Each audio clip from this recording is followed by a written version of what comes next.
శ్రీమాత్రే నమః. అందరికీ శుభోదయం అండి. అందరూ ఏం చేస్తున్నారు? ఈ పాటి కొంచెం ఖాళీ అయి ఉంటారు కదా, బ్రేక్ఫాస్ట్లు అవుతాయి, లంచ్ బాక్స్లు అవుతాయి. అందరూ ఎక్కడ వాళ్ళు అక్కడికి స్కూల్స్కి, ఆఫీసులకి, కాలేజీలకి వెళ్ళి ఉంటారు, అంతే కదా. నాలా వీడియోలు చేసి వాళ్ళు చేస్తారు, అవునా? ఇంకేంటి సంగతి? అయితే నిన్న నేను చేసిన వీడియోకి చాలామంది రకరకాలుగా స్పందించారు. నా ఉద్దేశం ఆడవురు మగవు చివరి దాకా తల్లిదండ్రులు రెస్పాన్సిబిలిటీ వహించిన వాళ్ళకి ఒక రవ్వ ఎక్కువ ఇవ్వడంలో తప్పు లేదు. తర్వాత కూతుళ్ళు కావని కోడళ్ళు కావని వాళ్ళ ఇదిని బట్టి కూతుళ్ళు నెత్తి మీద రాయి పెట్టేసి ఇది లేదు, కోడళ్ళు చూడండి లేదు. బంగారం సమానంగా ఇవ్వాలి. కొడుకు ఏం ఆస్తి ఇచ్చినా ఆడవాళ్ళకి ఈ వస్తువుల పట్ల మక్కువ ఉంటుంది.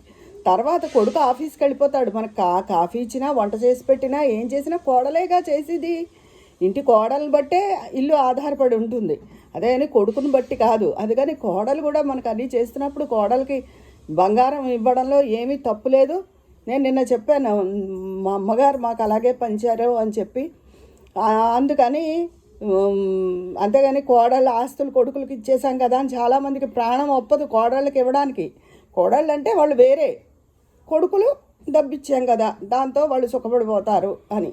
అలాంటి భావాలు ఎవరికి ఉండొద్దండి. కోడళ్ళని కూడా ఇవ్వండి తప్పకుండాను.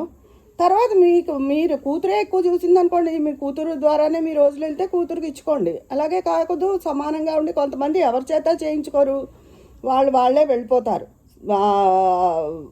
డిపెండ్ అవ్వకుండానే.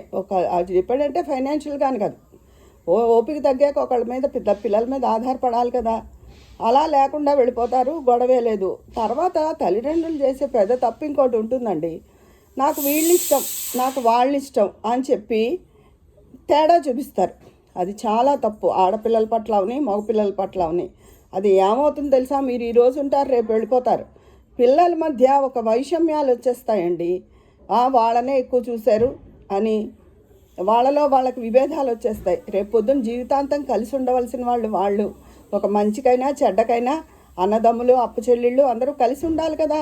అలా వాళ్ళ మధ్య భేదాభిప్రాయాలు వచ్చి ఇలా తల్లిదండ్రులు ప్రవర్తించకూడదు. అది ఒకవేళ ఎవరైనా మరీ ఇబ్బందుల్లో ఉండి కొంచెం ఒకసారి సాయం చేసినా అది తప్పు కాదు. అంతేగాని పరిస్థితులన్నీ బాగున్నప్పుడు అందరికీ సమానంగా ఇవ్వాలి, వాళ్ళని సమానంగా చూడాలి. అందుకని ముందు తల్లిదండ్రులు సరిగ్గా ఉండాలి. ఆ తర్వాత పిల్లలు కూడా అలా ఇది అవ్వకూడదు. వాళ్ళని జాగ్రత్తగా చూసిన వాళ్ళకి ఒక రవ్వ ఎక్కువ వెళ్ళినా వీళ్ళు తప్పు పట్టకూడదు. అది ఇప్పుడు పెద్ద ఆస్తి హక్కులను పెట్టారని పెద్ద వాళ్ళు కూడా వచ్చి మాకు ఆస్తిలో వాటా వస్తుంది, మా అన్నదమ్ముల మీద వేస్తామని బయలుదేరుతున్నారు. అవన్నీ అవసరమా? మీకు ఏదైనా ఇబ్బంది ఉన్నప్పుడు ఏ తోడపుట్టిన వాడినా సాయం చేయమని తప్పులేదు. అంతేగాని ఆస్తుల్లో ఇంకా ఇన్నేళ్ళు అయిపోయాక ఏంటండి, మీకే మనవాళ్ళు పుట్టేసిన తర్వాత కూడా వాటాలకి దావాలకి వస్తున్నారు. ఏంటో మనుషులకి డబ్బు మీద ఇంత వ్యామోహం పెరిగిపోయింది. అది తర్వాత మొన్న చూసా, పండగ రోజున ఎప్పుడో ఎవరో కుర్రాళ్ళు ఆకతాయి వాళ్ళు వెళ్ళిపోతూ చీపురుతోనూ పాపం పెట్టిన ముగ్గులన్నీ చెరిపేసుకుంటూ పోతున్నారు. మాయరోగమా? ఇదో రాక్షసత్వం. మనుషుల స్వభావంలో ఎంత వికృత రూపం దాలుస్తోందంటే స్వభావం చెప్పలేనట్టు తయారవుతున్నారు. అసలు ఒకప్పుడు మనుషులు ఇలా ఉండేవారా ఏంటి? ఇప్పుడు వీళ్ళకి ఏమొచ్చింది? ఇలా పిచ్చివాళ్ళలా తయారయ్యారు. పిచ్చివాళ్ళు అంటారు వాళ్ళని, పిచ్చివాళ్ళే పిచ్చి పనులు చేస్తారు. పెర్వర్టెడ్ మనుషులును మామూలు మనుషుల కింద లెక్కయ్యారు వాళ్ళని ఎవరును. చక్కగా పెట్టుకున్న ముగ్గులు చీపురుతో, అది శాడిజమా? అంత శాడిజమా? మనుషుల్లో ఇంత శాడిజం ఎక్కువైపోతుందా అని చాలా ఆశ్చర్యంగానూ బాధగానూ ఉంది. ఒక రకంగా లేదు అసలు ప్రపంచం. తిండి పిచ్చి, కామం పిచ్చి, ఇగో ఇలాంటి వెర్రి పనులు పిచ్చి పనులను అలా తయారవుతున్నారు తప్ప సజావుగా మంచిగా మాత్రం ఎవరు ఉందామని చూడడం లేదు సంగతి. ఇదేంటి తర్వాత ఈ పండగలు అవన్నీ వచ్చినప్పుడు చాలామంది అండి, నేను హాస్పిటల్లో బోల్డ్ మంది డాక్టర్ గారి దగ్గర జ్వరాల వాళ్ళును. మా వారికి షుగర్ కంట్రోల్ అయింది. మా దొంగపిల్లి జాగ్రత్తగా చక్కగా డైట్స్ ఫాలో అయ్యి స్వీట్స్ జోలికి వెళ్లకుండా ఉంటే అసలు ఇంతవరకు పరిస్థితి రాపోను. ఇప్పుడు కంట్రోల్లోకి వచ్చారు, జాగ్రత్తగా ఉండి. ఇకపైన కూడా జాగ్రత్తగా ఉండండి, తగ్గిందని ఏమీ టెంప్ట్ అవ్వద్దని చెప్పాము. అయితే అందరూ అలసిపోయి జ్వరాలు తెచ్చుకున్న వాళ్ళేనండి. అంటే ఇప్పుడప్పుడే పెద్ద పండుగలు ఏం లేవు. ఉగాది మళ్ళీ అన్నీ దులుపు కూడా ఏవో చేస్తాము, నైవేద్యాలు ఉంటాయి. మాకు నైవేద్యాలు ఉన్నాయి, నైవేద్యాలు పెడతాను. తర్వాత ఉగాది పచ్చడి చేస్తాం, ఏ పులిహార పాయసం చేస్తాం. ఈ పండగలు దసరాలు సంక్రాంతులు వీటికి ముందు నుంచి దుల్పుళ్ళు అన్నీ సర్దించుకోవడాలు కడిగించుకోవడాలు మళ్ళీ పిండి వంటలు ఇవన్నీ చేసి అలసిపోతున్నారు. దయచేసి ఒక వయసు 40 ఏళ్ళు దాటిన కొద్దీ ఓపిక తగ్గుతుంది కానీ పెరగదు.